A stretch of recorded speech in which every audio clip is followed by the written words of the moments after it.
Madame, Monsieur, bonjour et bienvenue à votre édition, l'Info. L'Algérie a condamné dans les termes les plus fermes la prise d'assaut de la mosquée Al-Aqsa par l'autorité d'occupation sioniste et les agressions contre les fidèles et les défenseurs de la mosquée, a indiqué hier un communiqué de la présidence de la République. Pas moins de 2200 Palestiniens ont été arrêtés par les forces sionistes en Cisjordanie occupée depuis le début de 2023 selon le club des prisonniers palestiniens.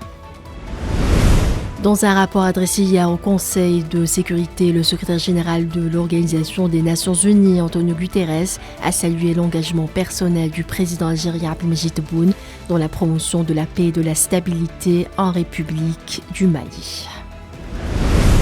Les autorités algériennes ont récupéré un manuscrit islamique rare qui remonte à 1659 dont les autorités coloniales se sont accaparées en 1842, a indiqué mercredi un communiqué du ministère des Affaires étrangères algérien.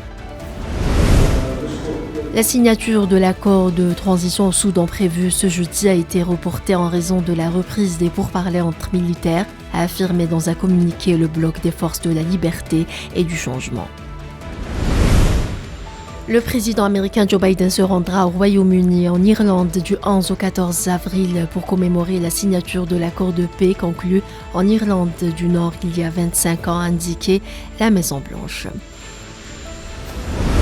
Quelques 11 500 policiers et gendarmes seront déployés dans l'ensemble de la France, dont 4 200 à Paris, ce jeudi, dans le cadre de la manifestation contre la réforme des retraites, selon le ministre français de l'Intérieur, Gérald Darmanin.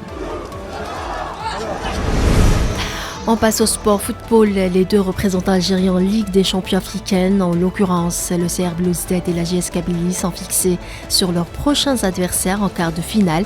La JS Kabylie sera ainsi opposée à l'Espérance de Tunis, tandis que le CR Belouizdad affrontera le club sud-africain du Mamelodi Sundowns. Voilà, c'est la fin de ce flash. Merci de l'avoir suivi.